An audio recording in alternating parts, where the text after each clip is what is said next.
Hello friends and welcome to knowledge refreshed. I hope आप सभी अच्छे होंगे। फ्रेंड्स, आज का जो हमारा टॉपिक है वो है advent of European in India, यानी कि भारत में यूरोपियों का आगमन।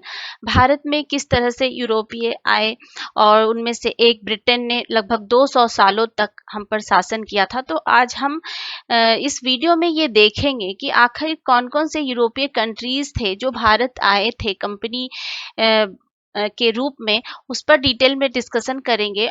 तो आपके मन में ये सवाल भी आता होगा कि आखिर यूरोपीय कंट्रीज जो थे, यूरोपीय देश जो थे, उनको भारत में इतना इंटरेस्ट क्यों था और क्यों यूरोपीय देश ही नए नए जगहों की खोज कर रहे थे, उन्होंने ही बहुत सारे उपनिवेश क्यों बनाए थे। ये सारे सवाल आपके मन में आते होंगे।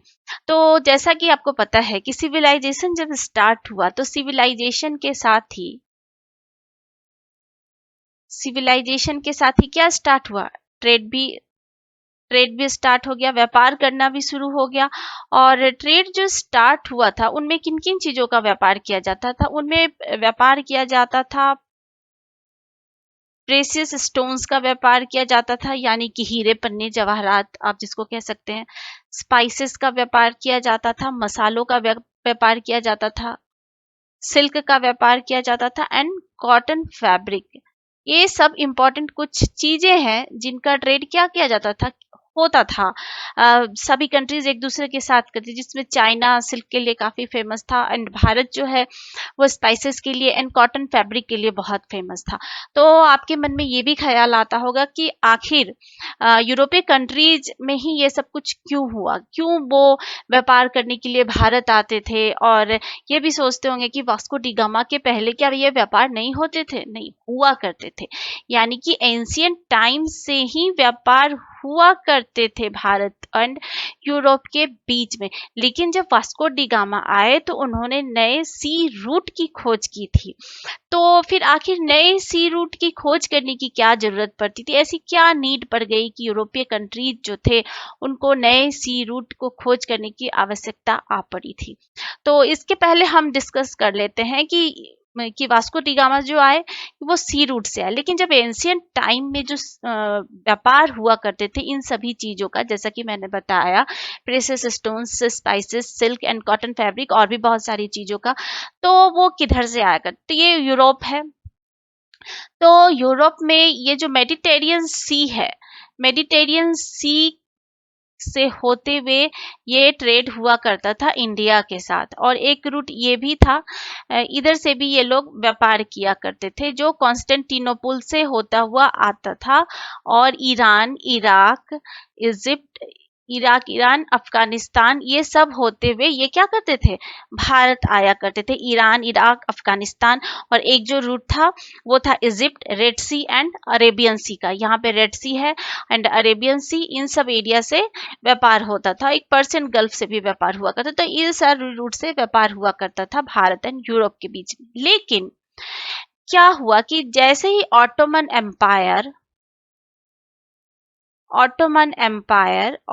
एम्पायर ने किस पर अधिकार कर लिया? कॉन्स्टेंटिनोपल पर अपना अधिकार कर लिया। यानी कुस्तुनतुनिया का पतन आपने सुना होगा, कॉन्स्टेंटिनोपल पर अपना अधिकार कर लिया। तो वो ये वाला जो रूट था कॉन्स्टेंटिनोपल का, जिधर से व्यापार हुआ करता था, उसको ऑटोमन एम्पायर ने क्या किया? बंद कर दिया। क्यों बंद कर दिया? क्योंकि वो बहुत ज्यादा क्या मांग करने लगे? टैक्सेस की मांग करने लगे। और नहीं देने पर उन्होंने इस रूट को बंद कर दिया कि अब हम इधर से नहीं आने देंगे।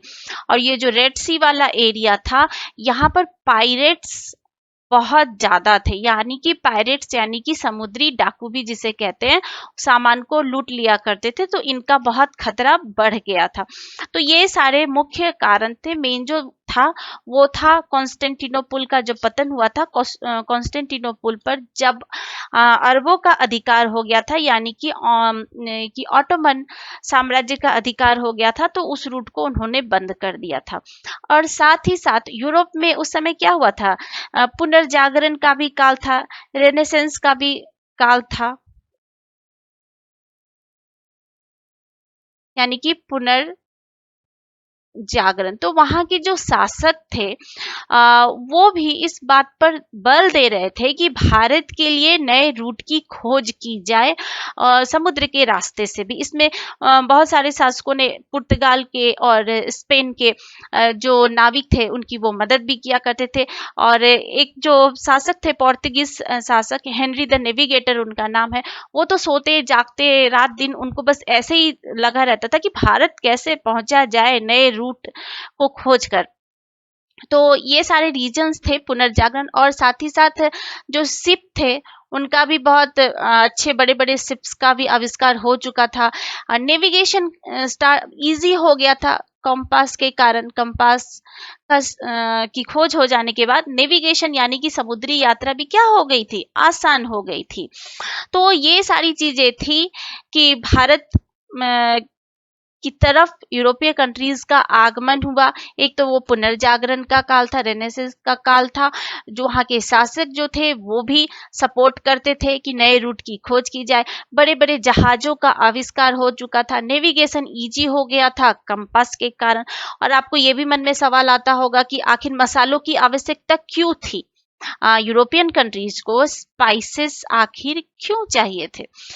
तो जैसा कि मैंने आपको बताया कि सिविलाइजेशन के साथ साथ ट्रेड भी स्टार्ट हुआ, और सिविलाइजेशन के साथ साथ कल्टीवेशन यानी कि खेती की तरीके भी विकसित हुए, खेती का भी विकास हुआ। क्रॉप रोटेशन हुआ, और जो मशीनरी थी, खेती की जो मशीनें थी, जो हल कह सकते हैं, और जो भी खेती से रिलेटेड मशीन थी, लोहे का आविष्कार होने के बाद इन सब चीजों का आविष्कार हो गया। तो किसकी संख्या में भी बढ़ोतरी हुई, कैटल की संख्या में भी क्या हुई, नंबर ऑफ कैटल्स भी क्या हुए, इंक्रीज हो गए। और यूरोपीय कंट्रीज जो हैं यहाँ पे ठंड पड़ती है ज्यादा, और मोस्टली यहाँ पर कंजम्पशन किसका होता है, इनके मेन फूड मीट ही होता है। तो मीट का कंजम्पशन यहाँ पर ज्यादा होता है। तो मीट के कंजम्पशन के लिए उनको टेस्ट बढ़ाने के लिए उनको क्या चाहिए थे, स्पाइसेस चाहिए थे, मसाले चाहिए थे उनको टेस्ट बढ़ाने के लिए। प्लस उनको और किस लिए मसाले चाहिए थे, उनको प्रिजर्व रखने के लिए। उनको प्रिजर्व रखने के लिए भी क्या चाहिए थे, स्पाइसेस चाहिए थे, मसाले चाहिए थे। यानी कि उनको बहुत ज्यादा नीड थी मसालों की। और यूरोपीय कंट्रीज में ठंडा इलाका होने के कारण मसाले नहीं होते थे, क्योंकि भारत कहाँ पड़ता था, ट्रॉपिकल जोन में पड़ता है। ट्रॉपिकल जोन में पड़ता है, इसलिए यहाँ पर मसालों की पैदावार अच्छी होती है। भारत, इंडोनेशिया, मलाया, सुमात्रा, श्रीलंका, ये सब रीजन्स में स्पाइसेस की खेती, मसालों की खेती बहुत अच्छी होती। तो इसीलिए उन्होंने भारत की तरफ रुख किया। भारत का उनको समुद्री मार्ग चाहिए ही चाहिए था। तो इसी क्रम में एक फेमस यात्री है, नाम सुना होगा आपने, कोलंबस। तो कोलंबस का कहना था कि दुनिया क्या है, गोल है। हाँ, हम भी यही कहते हैं, दुनिया गोल है। तो कोलंबस का कहना था कि दुनिया गोल है, और अगर हम गोल गोल पानी में भी घूमे तो हम कहाँ पहुंच जाएंगे, भारत पहुंच जाएंगे। और इस क्रम में कोलंबस निकले स्पेन से। वो कहाँ के थे, स्पेन के थे। तो कोलंबस स्पेन से निकले और वो पश्चिम की तरफ गए। हाँ, इस दिशा में वो आगे बढ़े, और वो कहाँ पहुंच गए, अमेरिका की उन्होंने खोज कर दी। भारत को खोजते खोजते वो किसकी खोज कर बैठे, अमेरिका की खोज कर बैठे। और इसको क्या नाम दिया गया, नई दुनिया। ये कैरेबियन द्वीप में पहुंचे थे अमेरिका की कोलंबस, और इसको क्या नाम दिया, नई दुनिया। और बाद में उनको लगा कि वो भारत पहुंच गए हैं। और इस तरह से 1492 में किसकी खोज हुई, अमेरिका की खोज हुई। अभी भी भारत के लिए उनको सी रूट नहीं मिला था। और इसी बीच में एक संधि भी हुई थी पोर्तुगीज एंड स्पेन के बीच में। उसको कहते हैं टॉर्डे सिलास की संधि। कौन सी संधि कहते हैं उनको, टॉर्डे सिलास की ट्रीटी हुई थी।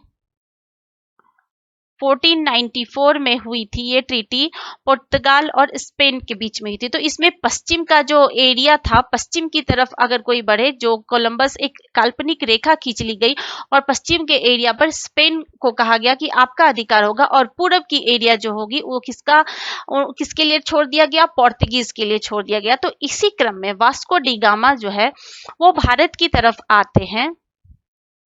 तो वास्को डी गामा इसी क्रम में पुर्तगाल के लिस्बन से निकलते हैं। इसके पहले भी बहुत सारे जो नाविक थे वो आए थे, लेकिन ये वाले एरिया को वो पार ही नहीं कर पाते थे, क्योंकि यहाँ पे जो है ना वो पछुआ हवाएं काफी तेज चला करती थी, और उसके बाद वो वापस लौट जाते थे, और काफी तेज हवाएं चलती थी और आवाज भी बहुत जोर से होती, तो डर से निकल जाते। तो 1498 में 1498 में लिस्बन से निकलते हैं कौन, पुर्तगाल के लिस्बन से वास्को डी गामा निकलते हैं, और ये वाला केप ऑफ वर्डे होते हुए ये वाला रूट, सेंट हेलेना ये रूट होते हुए अटलांटिक ओशियन में वो कहाँ पहुंचते हैं, जो साउथर्न मोस्ट पार्ट है अफ्रीका का, यहाँ पे वो पहुंच जाते हैं। यहाँ पे वो पहुंचते हैं, फिर यहाँ से वो आगे बढ़ते हैं, इसी रूट को फॉलो करते हैं और मोजाम्बिक पहुंचते हैं, अफ्रीका के मोजाम्बिक पहुंचते हैं। और मोजाम्बिक में वो क्या करते हैं, बहुत सारे इंडियन शिप्स उनको नजर आते हैं। तो वास्को डी गामा क्या होते हैं, बहुत खुश हो जाते हैं, क्योंकि उनको एक उम्मीद मिली थी, और ये जो एरिया है इस यहाँ से उनको एक उम्मीद जगी थी, इसलिए इसको केप ऑफ गुड होप भी कहा जाता है, क्योंकि यहीं पर एक उम्मीद जगी थी कि अब यहाँ से हम अगर आगे बढ़े तो भारत हम पहुंच सकते हैं। तो इसलिए इस जगह को क्या कहते हैं, केप ऑफ गुड होप कहते हैं। और मोजाम्बिक पहुंचते हैं वास्को डी गामा। तो भारतीय गुजरात के एक व्यापारी थे, उनका नाम था अब्दुल मजीद। अब्दुल मजीद से मिलते हैं और उनको हायर करते हैं अपने लिए, और उनके साथ वो ये वाला रूट को फॉलो करते हुए कहाँ पहुंच जाते हैं, कालीकट पहुंचते हैं। कालीकट यानी कि केरला कालीकट मालाबार कोस्ट पे ये पड़ता है, मालाबार कोस्ट में ये पहुंच जाते हैं। अभी इसे कालीकट को कोझिकोड भी कहते हैं, और वहां के जो शासक हैं जैमोरिन, वो वास्को डी गामा का बहुत स्वागत करते हैं। तो 1498 में भारत के लिए एक सी रूट की खोज की जाती है, जिससे करने का श्रेय किसे दिया जाता है, जिसे करने का श्रेय जाता है वास्को डी गामा को। 1498 में यानी कि 1498 में भारत पहुंचते हैं सी रूट से। और जब भारत आते हैं, और यहाँ मोस्टली यहाँ पर किस चीज का व्यापार किया जाता था, ब्लैक पेपर का व्यापार किया जाता था, काली मिर्च का व्यापार किया जाता था। काली मिर्च जो कि टेस्ट भी बढ़ाता था और प्रिजर्व भी रखता था, उनके भोजन को, फूड को प्रिजर्व भी रखने का काम करता था। काली मिर्च का व्यापार करते हैं, और उनका व्यापार क्यों करते हैं, क्योंकि उनके फूड को प्रिजर्व करने का काम ये करता है, और खाने का क्या बढ़ाता था, टेस्ट भी बढ़ाता था। तो जब वास्को डी गामा भारत से व्यापार करने के बाद ये वाला रूट को फॉलो करते हुए वापस से पुर्तगाल जाते हैं वास्को डी गामा, तो वहां के जो राजा थे, किंग, उनका बेटा था हेनरी द नेविगेटर।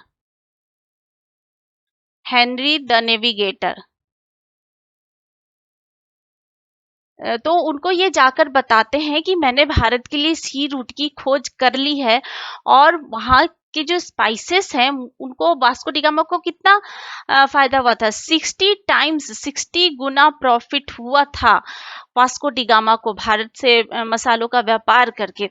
तो हेनरी द नेविगेटर इसलिए इन्हें कहा जाता है क्योंकि ये बहुत चाहते थे कि किसी भी तरह से क्या करें, भारत के लिए सी रूट की खोज की जाए। तो हेनरी द नेविगेटर हैं, उन्होंने एक कंपनी की स्थापना की, गवर्नमेंट कंपनी की को एस्टैब्लिश किया, उसका नाम रखा एस्टाड इंडिया। क्या नाम रखा, एस्टाडो द इंडिया। तो हेनरी द नेविगेटर ने एक गवर्नमेंट कंपनी स्टैब्लिश किया जिसका नाम उन्होंने क्या रखा, स्टार ऑफ द इंडिया, जो कि एक सरकारी कंपनी थी, क्योंकि राजा के द्वारा बनाई गई थी, तो वहां की सरकार के द्वारा बनाई गई थी, तो ये एक गवर्नमेंट कंपनी थी।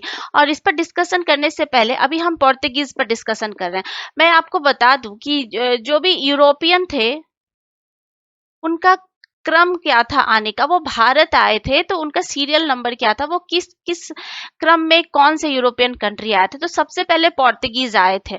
अगर हम बात करें सेलर की बात करें तो सबसे पहले आए थे पोर्तुगीज। मैं शॉर्ट में लिखती हूँ, आप समझ लीजिएगा। पोर्तुगीज आए थे, उसके बाद आए थे डच, डच के बाद आए थे ब्रिटिश, और ब्रिटिश के बाद आए थे डैनिश, डैनिश जिसको डेनमार्क भी कहते हैं, और उसके बाद आए थे French, French East India company भी भारत आई थी। ये तो थे कि ये क्या थे, सेलर थे, यानी कि नाविक थे।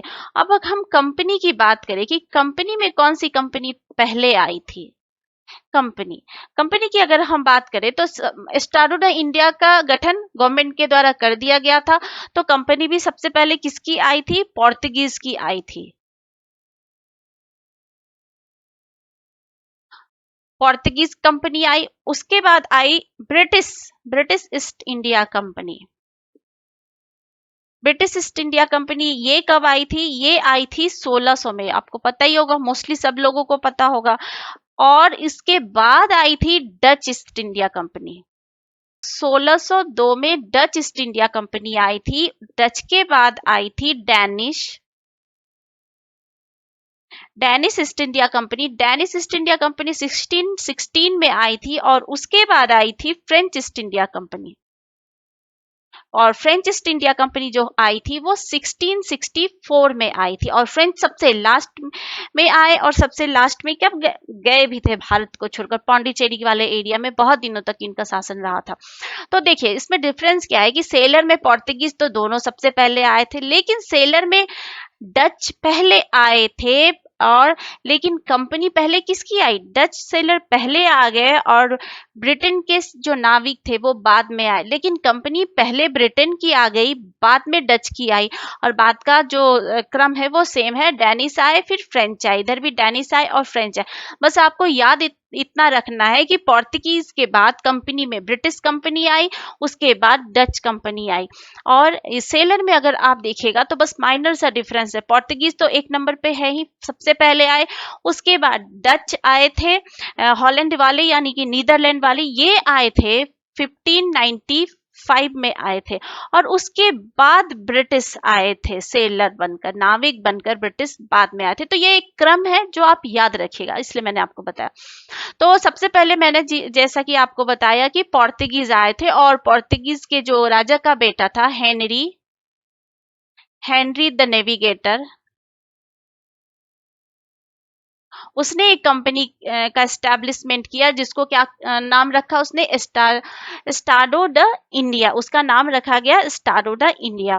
और इसके गवर्नर, स्टाडो द इंडिया के गवर्नर, गवर्नर चाहिए था ना, उसकी कंपनी अगर बनाई है तो उसका एक हेड होना चाहिए था, देख रेख करने के लिए होना चाहिए था। तो उसके हेड बनकर आए फ्रांसिस्को डी अल्मीडा। कौन बनकर आए, फ्रांसिस्को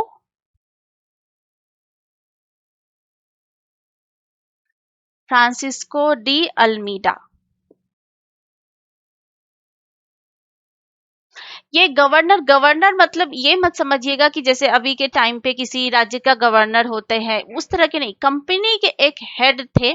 आप इसको मुख्य कार्यकारी अधिकारी भी कह सकते हैं, या हेड ऑफ कंपनी भी कह सकते हैं भारत के लिए।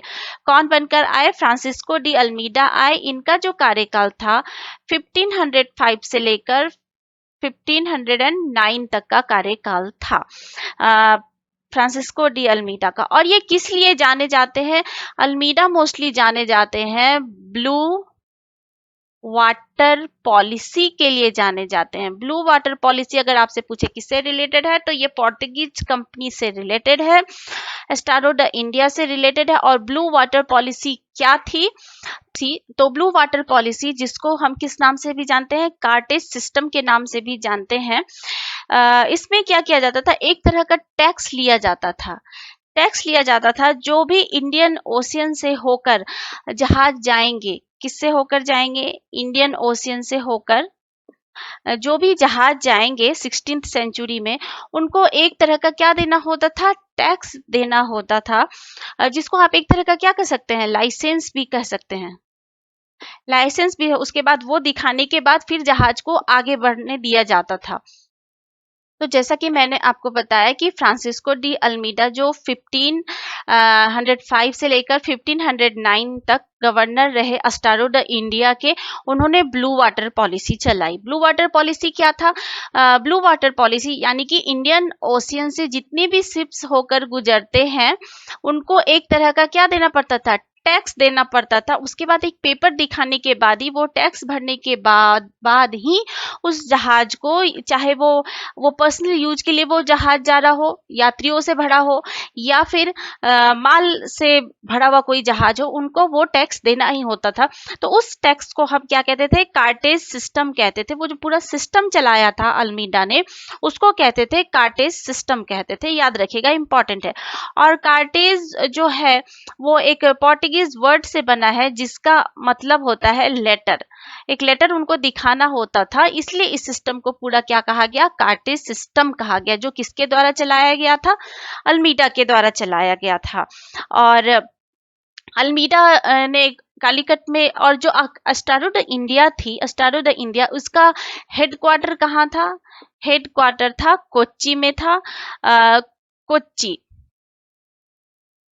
कोच्चि में इन्होंने अपना हेडक्वार्टर स्थापित किया था अल्मीडा ने अस्टाडो द इंडिया में। लेकिन बाद में जैमोरिन जिन्होंने किसका स्वागत किया था, वास्को डी गामा का स्वागत किया था, लेकिन अल्मीडा को जैमोरिन के विरोध का भी सामना करना पड़ा, और जो मामलुक सुल्तान थे अरेबियन, उनके विरोध का भी क्या करना पड़ा, सामना करना पड़ा था। ये याद रखिएगा, आपकी ये क्वेश्चन भी इंपॉर्टेंट है कि बाद में किस गवर्नर के साथ जैमोरिन की नहीं बनी थी, या जैमोरिन ने किसका बाद में विरोध किया था, तो अल्मीडा का विरोध किया था।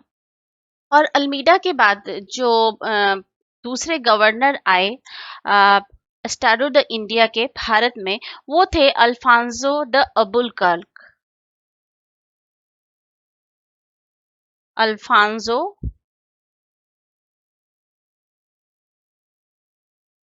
अबुलकर्क भारत में अस्टाडो द इंडिया के गवर्नर बनकर आते हैं, और इनका जो टाइम पीरियड था 1509 से लेकर 1515 तक था, यानी कि 1509 से लेकर 1515 ईस्वी तक था। और अल्फांसो द अबुलकर्क को ही क्या वास्तविक संस्थापक कहा जाता है, रियल फाउंडर आप समझ सकते हैं कि वो थे भारत में पुर्तगालियों के रियल जो फाउंडर थे वो कौन थे, अबुलकर्क को माना जाता है। और इनके समय में कुछ कार्य किए गए थे, इन्होंने कुछ पॉलिसीज अपनाई थी। तो इन्होंने जो किया था, वो सबसे पहले तो इन्होंने कुछ पॉलिसीज अपनाई थी, उसको हम डिस्कस करेंगे। उससे क्वेश्चंस भी आते हैं एग्जाम्स में हमेशा। तो ये क्वेश्चन अगर आए किसी भी एग्जाम में, ये क्वेश्चन आए कि किस गवर्नर ने, पुर्तगाली गवर्नर ने महिलाओं से विवाह करने पर जोर दिया था, कि अपने जो भी पुर्तगाल से व्यापारी आए थे या जो भी पोर्तुगीज थे, उनको क्या कहा कि मैरिज करो, किसे करो, भारतीय महिलाओं से, इंडियन वुमेन से। वो तो कौन थे, वो अबुलकर्क थे। अबुलकर्क की पॉलिसी में ही ये शामिल था कि भारतीय महिलाओं से क्या करना चाहिए, विवाह करना चाहिए। और अबुलकर्क ने साथ ही ये भी किया कि हरमुज और मलक्का स्ट्रेट पर अपना अधिकार कर लिया। हरमुज की जो जल संधि है, हरमुज स्ट्रेट, उस पर अधिकार कर लिया, भारत पहुंचने वाला जो था ये रास्ता। एंड मलक्का स्ट्रेट जो कि मलेशिया के पास है, उस पर अपना अधिकार कर लिया। तो ये क्वेश्चन अगर आए कि हारमुज स्ट्रेट एंड मलक्का स्ट्रेट पर किसने अपना अधिकार कर लिया, तो वो थे अबुलकर्क। और साथ ही साथ इन्होंने क्या किया कि गोवा को छीन लिया। पहले जो गोवा था वो किसके पास था? बीजापुर के पास था, बीजापुर के आदिल शाही के पास था। लेकिन विजयनगर साम्राज्य के जो कृष्णदेव राय थे, उनकी मदद से अबुकर्क ने क्या किया? गोवा पर अपना अधिकार स्थापित कर लिया और गोवा को अपने यूरोपियन की कंपनी जो थी स्टार ऑफ द इंडिया, उसका हेडक्वार्टर बना दिया। कब? 1530 में। यानी कि गोवा 1530 में पुर्तगालियों का क्या बन गया? हेडक्वार्टर बन गया। और काफी लंबे समय तक पोर्तुगीज गोवा में थे। अभी भी आप जाइए तो बहुत सारी चीजें आपको गोवा में पोर्तुगीज की दिख जाएंगी। वहां पे वहां के बिल्डिंग्स, वहां के जो चर्चेज का उन्होंने निर्माण किया, ये सारी चीजें आपको अभी भी मिलेगी। पोर्तुगीज कल्चर का बहुत इफेक्ट माना जाता है। और साथ ही साथ अबुकर्क ने एक और महत्वपूर्ण चीज की थी, सती प्रथा को रोकने का प्रयास किया था। यानी कि भारत में सती प्रथा, जो कि हस्बैंड की मृत्यु के बाद उसकी जो वाइफ थी उसको भी जिंदा जला दिया जाता था, उसे रोकने की कोशिश अबुकर्क के द्वारा भी की गई थी। तो ये याद रखिएगा कि अबुकर्क के द्वारा किए गए कुछ महत्वपूर्ण काम क्या क्या थे। तो सती प्रथा पर उसने रोक लगाने का प्रयास किया, पुर्तगाल के लोगों को प्रेरित किया कि वो भारतीय महिलाओं से विवाह करें। तो रियल फाउंडर है, आप कह सकते हैं कि पुर्तगाली साम्राज्य का रियल फाउंडर भारत में कौन था? अबुकर्क था। और अबुकर्क के बाद जो गवर्नर बनकर भारत में आए थे वो थे नीनो डी कुन्हा। और इनका जो टाइम पीरियड था वो 1529 से लेकर 1538 के बीच का था। और इन्होंने, इनके समय में मुख्य काम क्या किए गए थे, मेन जो वर्क किए गए थे, वो हेडक्वार्टर को चेंज किया गया था। कोच्चि से हेडक्वार्टर कहाँ ले आया गया? गोवा ले आया गया था। 1530 में ये किया गया था। 1530 में जो हेडक्वार्टर था पुर्तगालियों का, वो कोच्चि से कहाँ ले आया गया? गोवा ले आया गया था। और इस तरह से पुर्तगाली भारत में आए और उन्होंने अपना मुख्य फोकस कहाँ पर किया? गोवा पर किया था। लेकिन इसके बाद अगर आप हम देखें तो वास्को डिगामा भी दोबारा आए थे। वो तो 1498 में आए, फिर 1501 में भी वास्को डिगामा भारत आए थे, और फिर 1524 में 3 बार वास्को डिगामा भारत आए। लेकिन 1524 में जब वो तीसरी बार आए थे तो उसके 3 महीने के बाद ही उनकी क्या हो गई थी? मृत्यु हो गई थी। कोच्चि में ही उनकी डेथ हो गई थी वास्को डिगामा की। और इस तरह से पुर्तगाली कंपनी सबसे पहले भारत में आए थे, स्टड इन इंडिया जिसका नाम था। और इसके जो 3 में मुख्य गवर्नर थे, जिसके बारे में मैंने आपको बताया, मुख्यतः एग्जाम में मेनली अगर आप देखें तो इन्हीं तीनों से क्वेश्चंस पूछे जाते हैं। और अब हम बात करते हैं ब्रिटिश की। यानी कि ब्रिटिश जो कंपनी भारत में आई थी, अब हम उसके बारे में बात करते हैं। तो ब्रिटिश की अगर हम बात करें तो ब्रिटेन की जो महारानी थी एलिजाबेथ, उन्होंने 31 दिसंबर 1600 को एक क्या दिया था? रॉयल ऑर्डर दिया था। रॉयल ऑर्डर दिया था एक कंपनी को जिसका नाम था मर्चेंट एडवेंचर्स। क्या नाम था उस कंपनी का? Merchant adventures. तो ब्रिटेन की महारानी एलिजाबेथ ने 31 दिसंबर 1600 को एक रॉयल ऑर्डर दिया था मर्चेंट एडवेंचर्स नाम की कंपनी को, जिसकी की सब्सिडरी कंपनी कौन थी? उसकी सब्सिडरी कंपनी का नाम था the governor and company of merchant and trading into the east Indies. क्या नाम था? The governor and company of merchants trading into the east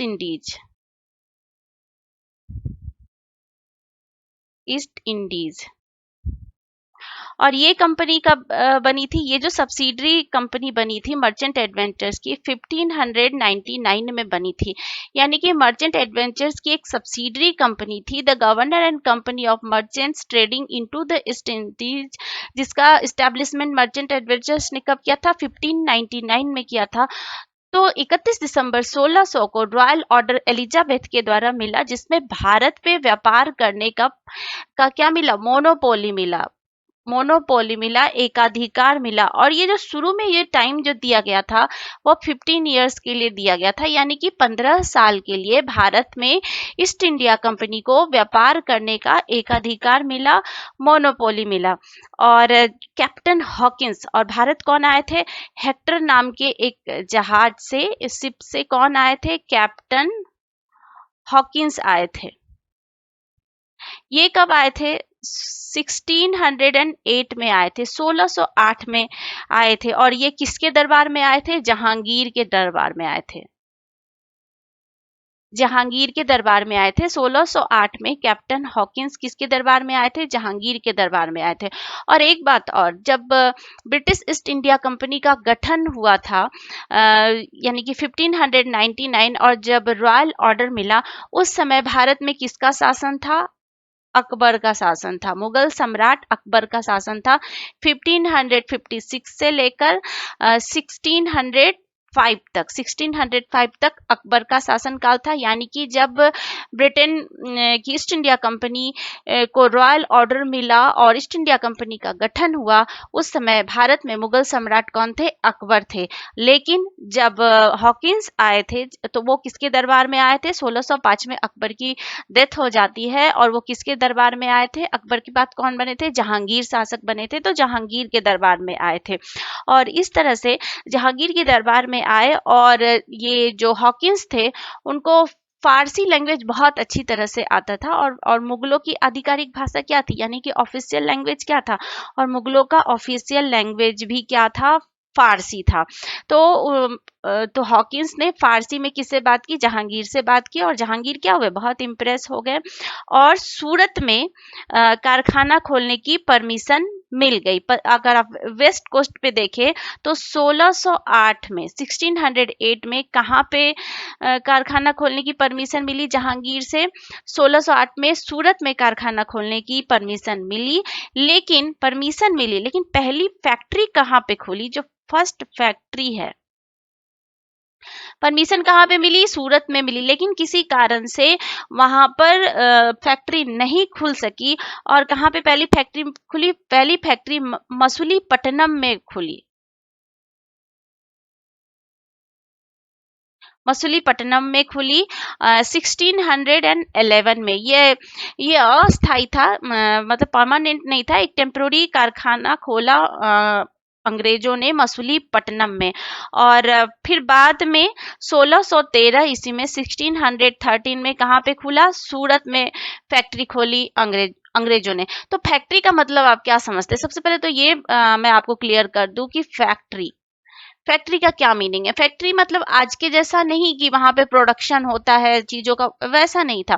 factory का मतलब होता था just like a warehouse. अंग्रेजों के समय जब वो ईस्ट इंडिया कंपनी भारत आई थी तो वहां पे सामानों का आयात निर्यात करने के लिए एक गोदाम की तरह बनाती थी, वेयर हाउस की तरह बनाती थी। और जितने भी उसके कर्मचारी थे या व्यापारी थे, व्यापारियों को क्या कहा जाता? फैक्टर कहा जाता। तो फैक्टर से ही फैक्ट्री बनी थी।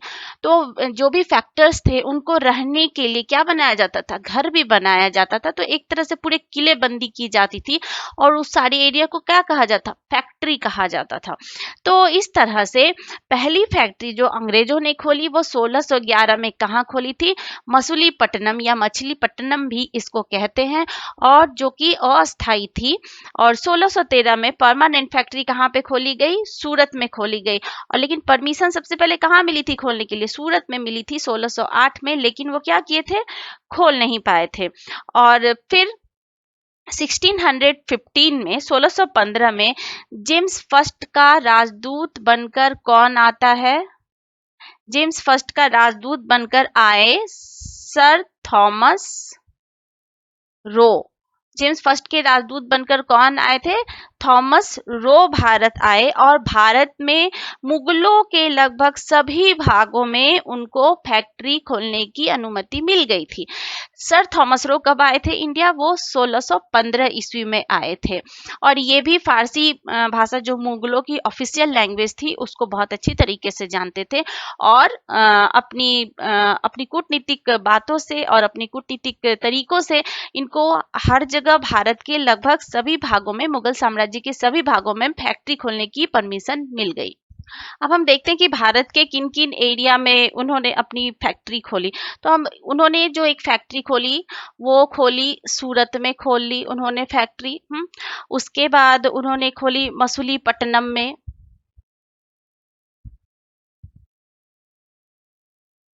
मसूलीपट्टनम में उन्होंने कब खोली? 1611 में उन्होंने अपनी फैक्ट्री खोली। और 1639 में मद्रास में उन्होंने फैक्ट्री खोली, जो कि ईस्ट इंडिया कंपनी का क्या था, हेडक्वार्टर भी बना।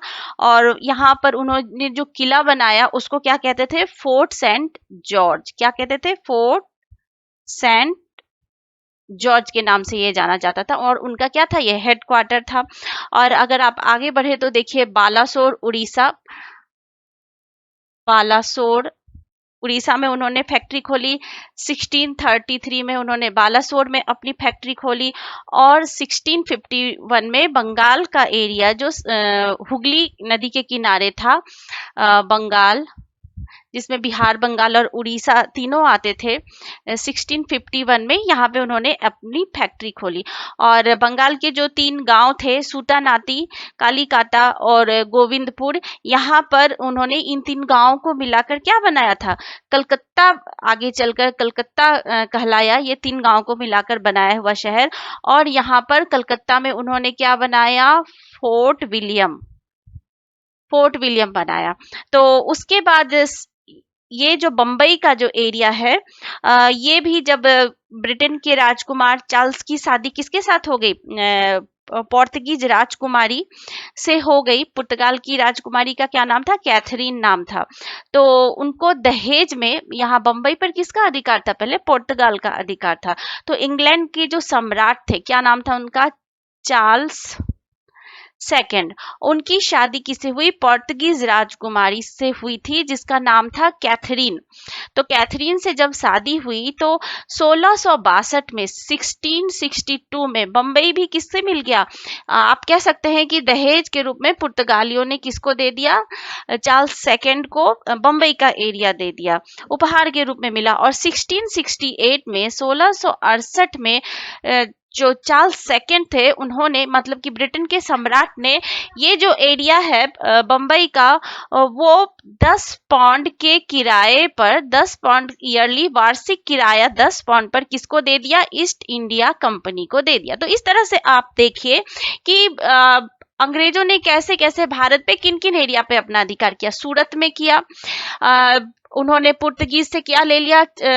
पुर्तगालियों से उनको बम्बई मिल गया, उनको गिफ्ट के रूप में शादी में। और 1668 में ईस्ट इंडिया कंपनी को दे दिया मद्रास, मसूलीपट्टनम, बालासोर। तो इन सब एरिया में उन्होंने अपनी फैक्ट्री एस्टैब्लिश कर दी। और भारत के लगभग जितने भी तटीय प्रदेश थे, मेन उन सभी जगहों पर उनका आधिपत्य स्थापित होने लगा था धीरे धीरे। और इसी क्रम में एक लड़ाई हुई थी सूरत में। तो कौन थे? पुर्तगीज भी थे सूरत में, और वहां ब्रिटेन भी पहुंच गया था, ईस्ट इंडिया कंपनी भी हुई। तो एक लड़ाई हुई थी जिसको कहते हैं battle of Suvali. Battle of Swally कहते हैं जिसको। ये 1612 में हुई थी, 1612 में हुई थी। ये सूरत के नजदीक हुई थी, सूरत के नजदीक हुई थी। और ये एक नेवल वॉर था, जिसमें कौन जीता? ईस्ट इंडिया कंपनी जीत गई। और इसने किसको हराया था? पोर्तुगीज को हरा दिया था। तो इस तरह से पोर्तुगीज को इन्होंने हरा दिया। तो आखिर पुर्तगाली जो थे, उनकी स्थिति धीरे धीरे कैसे कमजोर हो गई थी? इसके बहुत सारे कारण थे। ईस्ट इंडिया कंपनी के मजबूत होने के और पुर्तगालियों के धीरे धीरे पतन के भी कई कारण थे। जैसे कि मैंने आपको पहले ही बताया कि जो पोर्तुगीज कंपनी थी, पुर्तगाल की जो कंपनी थी, वो क्या थी? गवर्नमेंट कंपनी थे। और पुर्तगाल के जो आए थे, जो भी गवर्नर बनकर आए थे, और चर्च के जो भी पोप वगैरह थे, वो यहाँ पर धर्म परिवर्तन बहुत ज्यादा करा रहे थे। क्या करा रहे थे? रिलीजियस इंटरफेरेंस बहुत ज्यादा हो रहा था। ये एक रिलीजियस रीजन था। यहाँ के लोगों को वो पसंद नहीं आ रहा था कि धर्म का परिवर्तन कराया जाए। और इनको एक नया विकल्प, पोर्तुगीज को क्या मिल गया था? ब्राजील एक विकल्प उनको मिल गया था। वहां पर ये अपना उपनिवेश बनाना चाह रहे थे, तो भारत पे उतना ध्यान नहीं देना चाहते थे। और साथ ही उन्होंने जो एक टैक्स लगाया था, कार्टेज, उसका भी बहुत रोल था, जो टैक्स उन्होंने लगाया था, जिसके कारण सब चाहते थे कि जल्दी से जल्दी उनको इस एरिया से भगा दिया जाए। और ईस्ट इंडिया कंपनी, जो जैसा कि मैंने आपको पहले बताया, कैसी कंपनी थी, एक प्राइवेट कंपनी थी, मर्चेंट एडवेंचर्स नाम की कंपनी थी, उसकी सब्सिडरी कंपनी थी, तो एक प्राइवेट कंपनी थी। तो जिसके इसके जितने भी बोर्ड ऑफ डायरेक्टर्स थे वो डिसीजन लेने में क्या थे, सक्षम थे, डिसीजन मेकिंग पावर इनकी अच्छी थी, गवर्नमेंट के ऊपर इनकी डिपेंडेंसी नहीं थी किसी भी तरह के डिसीजन को लेने के लिए। वहीं पोर्तुगीज की कंपनी एक गवर्नमेंट कंपनी थी, तो उसको डिसीजन लेने के लिए पहले सरकार की तरफ देखना पड़ता था, फिर जाके वो कोई निर्णय लेती थी। तो इसकी जो प्राइवेट कंपनी होना इसके लिए बहुत ही फायदेमंद साबित हुआ। साथ ही जो ब्रिटेन थी उसकी जो नेवल पावर थी, यानी कि जो उनकी नौसैनिक शक्ति थी, वो विश्व में अपना एक महत्वपूर्ण स्थान रखती थी। ये भी एक कारण था कि उन्होंने पोर्तुगीज को हराया। और चार्ल्स सेकंड की जब शादी हो गई कैथरीन के साथ, जो राजकुमारी थी, तो उसके बाद उनको बम्बई क्या हुआ, दहेज में मिल गया। एक छोटा सा जगह था बम्बई, 7 टापुओं से मिलकर बना था, बाद में उसको इन्होंने धीरे धीरे बड़ा कर लिया। और बंगाल की अगर हम बात करें तो ईस्ट इंडिया कंपनी ने सबसे पहले कहाँ पे अपना आधिपत्य स्थापित किया था, बंगाल में स्थापित किया था। तो 1717 में जो मुगल बादशाह थे फारूक सियार, उनसे एक ऑर्डर मिला था, जिसको कंपनी के लिए मैग्ना कार्टा भी कहते हैं, मैग्ना कार्टा। तो इसमें क्या था कि 3,000 रुपए वार्षिक उनको किराया देना था, और बंगाल में उनको व्यापार करने का क्या मिल गया था, अधिकार मिल गया था। बंगाल में व्यापार करने का अधिकार मिल गया था, दस्तक भी कहा जाता था इसको। तो इस तरह से उनको बंगाल में अधिकार मिल गया था, व्यापार करने का एक अधिकार मिल गया था। और साथ ही बंगाल में चिंसुड़ा की लड़ाई हुई थी। कौन सी लड़ाई हुई थी, चिंसुड़ा, बैटल ऑफ चिंसुड़ा। बैटल ऑफ चिंसुड़ा, जिसे बैटल ऑफ हुगली भी कहते हैं, ये 1759 में हुई थी। यानी कि जब फारूक सियार के द्वारा कंपनी को एकाधिकार मिला, उसके बाद 1759 में बैटल ऑफ हुगली या बैटल ऑफ चिंसुड़ा भी कहते हैं, वो भी हुई थी। ये किसके साथ हुई थी, ये east India company versus Dutch और ईस्ट इंडिया कंपनी के बीच में हुई थी। और तो इस तरह में कौन जीता था, ईस्ट इंडिया कंपनी जीता और डच हार गए थे। तो इस तरह से कलकत्ता पर भी, बंगाल पर भी उनका अधिकार स्थापित हो गया था। तो इस तरह से हमने देखा कि ईस्ट इंडिया कंपनी किस तरह से आगे चल के धीरे धीरे सारी जितने भी विदेशी कंपनीज थे उनको हराती चली आती है। ये मैंने आपको पहले ही बता दिया, डचों के साथ जो उनकी लड़ाई हुई थी, ये 1759 में हुई थी। और ईस्ट इंडिया कंपनी का आपने देखा कि किस तरह से उन्होंने अपना वर्चस्व स्थापित किया। और अब हम बात करेंगे डच ईस्ट इंडिया कंपनी की। और अब हम बात करते हैं डचों की। तो जो कि कहाँ के थे, हॉलैंड या नीदरलैंड के, हॉलैंड नीदरलैंड के थे। तो डच संसद ने, यानी कि डच पार्लियामेंट के द्वारा 1602 में डच ईस्ट इंडिया कंपनी की स्थापना की गई थी। इंडिया कंपनी, इसकी स्थापना कब की गई थी, 1602 में की गई थी। और इनकी जो फर्स्ट फैक्ट्री थी वो 1605 में इन्होंने कहा लगाई थी, मसूलीपट्टनम में। मसूलीपट्टनम में अपनी पहली फैक्ट्री लगाई थी। और इनका हेडक्वार्टर जो था वो नागापट्टनम था। कहाँ था इनका हेडक्वार्टर, नागापट्टनम था। और इनकी जो मुख्य रुचि थी, यानी कि आप कहें कि इनका इंटरेस्ट इंडिया में ज्यादा नहीं था डचों का, इनका इंटरेस्ट मुख्यतः इंडोनेशिया में था। इंडोनेशिया में इनका मुख्य इंटरेस्ट था। इंडोनेशिया में भी मसाले बहुत ज्यादा होते थे। और इंडिया में उन्होंने मुख्यतः जो कॉटन थे, कॉटन के फाइबर थे, यानी कि सूती वस्त्र थे, उसके निर्यात पर ज्यादा बल दिया था। उनकी मुख्य रुचि जो भारत में थी वो किस पर थी, कॉटन पर थी। कॉटन के जो फाइबर थे या कॉटन के जो कपड़े थे उस पर इनकी ज्यादा रुचि थी।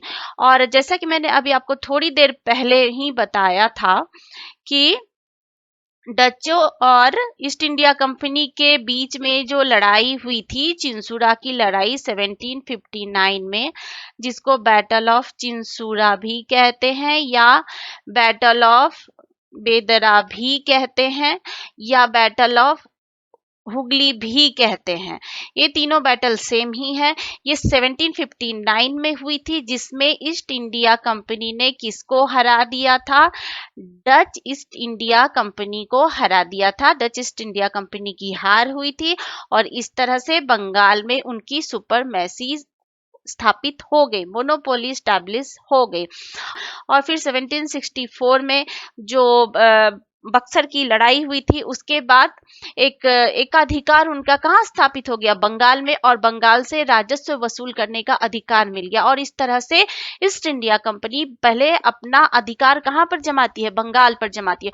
और एक बार और मैं आपको बता दूं कि मेरे video battle of Plassey, battle of Buxar channel पर अवेलेबल है, जिसपे मैंने बैटल ऑफ चिंसूरा पर भी डिटेल में डिस्कशन किया है। वो आप चाहे तो एक बार उसको आप जाकर देख लीजिएगा। तो इस तरह से डचों को भी ईस्ट इंडिया कंपनी ने उखाड़ फेंका। और फिर 1616 में कौन सी ईस्ट इंडिया कंपनी आई? वो आती है डेनमार्क की ईस्ट इंडिया कंपनी। और 1616 में 1616 में Danish east India Company Bharat आती है, डेनमार्क की ईस्ट इंडिया कंपनी। और इसने अपनी फर्स्ट जो फैक्ट्री लगाई वो कहाँ पर लगाई? ट्रांको बार में अपनी पहली फैक्ट्री लगाई।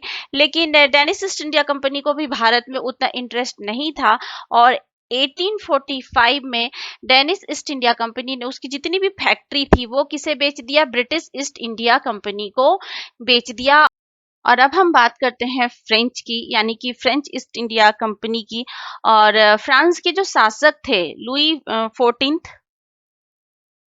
लुई 14 जो फ्रांस के राजा थे, लुई 14, उनके समय में वहां के एक मंत्री थे कोलबर्ट। उन्होंने एक कंपनी का एस्टेब्लिशमेंट किया, उसका नाम रखा इंडस ओरिएंटलेस कंपनी। ये भी एक गवर्नमेंट कंपनी थी। तो इंडस ओरिएंटलेस कंपनी की स्थापना वहां फ्रांस के राजा के एक मंत्री लुई 14 के समय में कोलबर्ट के द्वारा की गई थी। ये भी क्या थी? एक गवर्नमेंट कंपनी ही थी। और इसने अपनी फर्स्ट फैक्ट्री भारत में कहाँ पे लगाई? फर्स्ट फैक्ट्री 1668 में कहाँ पे लगाई? सूरत में लगाई। अब आपके मन में ये भी ख्याल आता होगा कि जितनी भी यूरोपियन कंट्रीज थी, सबका कॉमन इंटरेस्ट सूरत ही क्यों था? सूरत की जो मिट्टी थी वो काली मिट्टी थी और जो कि कपास की खेती के लिए, कॉटन की खेती के लिए काफी उपयुक्त थी। और जितने भी यूरोपियन थे उनको कॉटन में बहुत इंटरेस्ट था, इसलिए वो सबसे पहले कहाँ रुख करते थे? सूरत की तरफ रुख करते थे। और फिर 1669 में मसूलीपट्टनम में अपनी फैक्ट्री लगाई। 1668 में सूरत में और 1669 में मसूलीपट्टनम में फ्रेंच ने अपनी फैक्ट्री लगाई। और फिर अपना हेडक्वार्टर इन्होंने कहाँ बनाया? हेडक्वार्टर इन्होंने बनाया पांडिचेरी को। पांडिचेरी को अपना हेडक्वार्टर बनाया। 1673 में हेडक्वार्टर बनाया और वहां पर फोर्ट लुइस की स्थापना की, यानी कि एक किला बनाया जिसका क्या नाम रखा गया? Fort Louis. अभी भी आप पांडिचेरी अगर जाइएगा तो आपको फ्रांसीसी कल्चर का वहां बहुत कुछ आपको बिल्डिंग्स वगैरह देखने को मिल जाएगी, चर्च वगैरह देखने को मिल जाएंगे। और फ्रांसीसी जो कंपनी थी उसका वास्तविक संस्थापक डुप्लेक्स को माना जाता है। लेकिन फ्रांसीसियों को भी ब्रिटिश ईस्ट इंडिया कंपनी ने क्या किया? हरा दिया था। और इस क्रम में कार्नेटिक वॉर हुए थे। कार्नेटिक वॉर, ये जो कार्नेटिक रीजन था, कार्नेटिक, ये अभी का कर्नाटक नहीं समझिएगा, ये जो रीजन है, ये रीजन यहाँ से यहाँ तक का एरिया कार्नेटिक रीजन कहलाता था। तो कार्नेटिक वॉर हुआ था ब्रिटेन की ईस्ट इंडिया कंपनी और फ्रांसीसियों के बीच में। इस क्रम में 3 वॉर हुए थे और जो फ्रांस ईस्ट इंडिया कंपनी है उसका वास्तविक संस्थापक डुप्लेक्स को माना जाता है। और डुप्लेक्स का नाम हमेशा इतिहास में लिया जाता है, क्योंकि डुप्लेक्स ही वो व्यक्ति था जिसने ये बताया कि भारतीयों से मिलकर सेना कैसे तैयार की जाती है, आर्मी कैसे इंडियन लोगों से मिलकर तैयार की जाती है, और जो शासक है उनको उनकी आपस की लड़ाई का कैसे फायदा उठाया जाता है, ये सभी ध्यान किसने दिलाया? डुप्लेक्स ने ही दुनिया को दिलाया, लोगों को दिलाया। और इसी का फायदा जो रॉबर्ट क्लाइव थे, रॉबर्ट क्लाइव जो ईस्ट इंडिया कंपनी के थे, उन्होंने डुप्लेक्स के ही जो स्टेप थे उसको फॉलो किया और एक विशाल साम्राज्य की स्थापना की थी भारत में। तो डुप्लेक्स को हमेशा इतिहास में जाना जाता है। उन्होंने जो रास्ता दिखाया उसी को फॉलो किसने किया? रॉबर्ट क्लाइव ने किया। और जैसा कि मैंने बताया कि French and east India company के बीच में लड़ाई हुई जिसको कार्नेटिक वॉर कहा जाता है, और इस क्रम में 3 लड़ाई हुई थी। 3 कार्नेटिक वॉर हुए थे। First Carnatic war, second Carnatic war and third Carnatic war. First Carnatic war जो कि हुआ था 1746 से लेकर 48 में। सेकेंड कार्नेटिक वार हुआ था 1749 से लेकर 54 तक, और थर्ड कार्नेटिक वार हुए थे 1756 से लेकर 1763 तक। तो इस तरह से 3 कार्नेटिक वॉर हुए थे और अंग्रेजों की जीत हुई थी। और इस तरह से पूरे भारत में अंग्रेजों का क्या हुआ? शासन स्थापित होता चला गया। जो ब्रिटिश एक ट्रेडर्स के रूप में आए थे, व्यापारी के रूप में आए थे, काली मिर्च के व्यापार के लिए ये आए थे और भारत के क्या बन गए? शासक बन गए, और 200 सालों तक हम पर शासन किया था।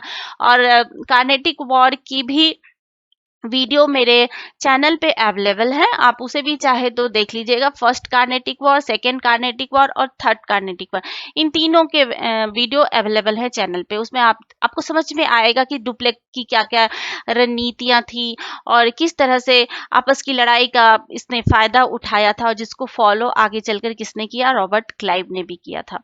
तो इस तरह से हमने देखा कि वास्को डी गामा ने जो रास्ता दिखाया था दुनिया को, भारत में आने का समुद्री रास्ता दिखाया था, लिस्बन से होते हुए केप ऑफ गुड होप, जो कि Bartholomew Dias Cape of Good Hope तक आकर लौट गए थे, लेकिन उससे आगे बढ़ने की हिम्मत बार्थोलोमेव डियाज को नहीं हुई थी। और Vasco da Gama Cape of Good Hope से आगे बढ़ते हुए Abdul Majid, Cape of Good Hope से आगे बढ़ते हुए अब्दुल मजीद की सहायता से कालीकट पर पहुंचे, और उसके बाद यहाँ पर उन्होंने जाकर किस तरह से वहां के शासक को ये बताया, हेनरी द नेविगेटर को, कि भारत में अपार संभाव है, क्योंकि उसको 60 गुना फायदा हुआ था वास्को डी गामा को। और धीरे धीरे फिर ईस्ट इंडिया कंपनी बनकर आई और भारत में व्यापार करने लगी। और जितने भी कंपनीज आए, Dutch East India company, Danish east India company, French East India company, सबको धीरे धीरे इन्होंने युद्ध में परास्त किया। और 1813 तक ईस्ट इंडिया कंपनी को एकाधिकार था, और 1813 के बाद ईस्ट इंडिया कंपनी का भारत में व्यापार का एकाधिकार समाप्त कर दिया गया। 1813 के चार्टर एक्ट के द्वारा एकाधिकार, मोनोपोली को समाप्त कर दिया गया, except tea and trade with China. तो इस तरह, और 1858 के पहले तो ये व्यापारिक कंपनी बनकर आए, बाद में इनका व्यापार करना भी काम नहीं रह गया और administrative work and political work रह गया।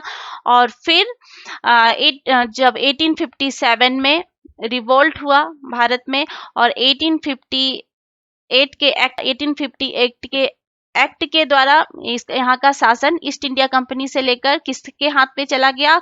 क्राउन के हाथ में चला गया, जो कि 1947 तक रहा। तो आई होप आपको सब कुछ समझ में आ गया होगा किस क्रम में कौन सी कंपनी आई थी।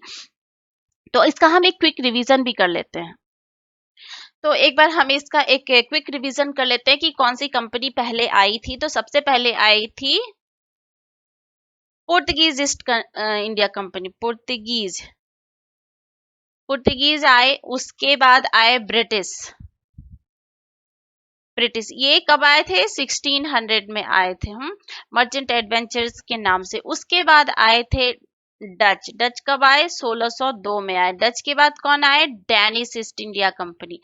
डैनिश कब आए? 1616 में आए। उसके बाद आए फ्रेंच ईस्ट इंडिया कंपनी, जो कि 1664 में आए थे। और धीरे धीरे सबको ब्रिटिशर्स क्या किए, हराते चले गए। पुर्तगीज को इन्होंने हराया, डच को हराया, डेनिस को हराया, उसके बाद फ्रेंच को भी हराया कार्नेटिक वॉर में, और पूरे भारत पर इनका शासन स्थापित हो गया था। तो आई होप आपको ये वीडियो पसंद आया होगा। किस तरह से ट्रेड करने के लिए आए और कहाँ कहाँ पर इनकी फैक्ट्री स्थापित हुई, वो आपको क्लियर हो गए होंगे। अगर आपको ये वीडियो पसंद आता है तो प्लीज इसको लाइक करिएगा, शेयर कीजिएगा, एंड दोस्तों के बीच शेयर जरूर कीजिए और सब्सक्राइब भी कीजिए।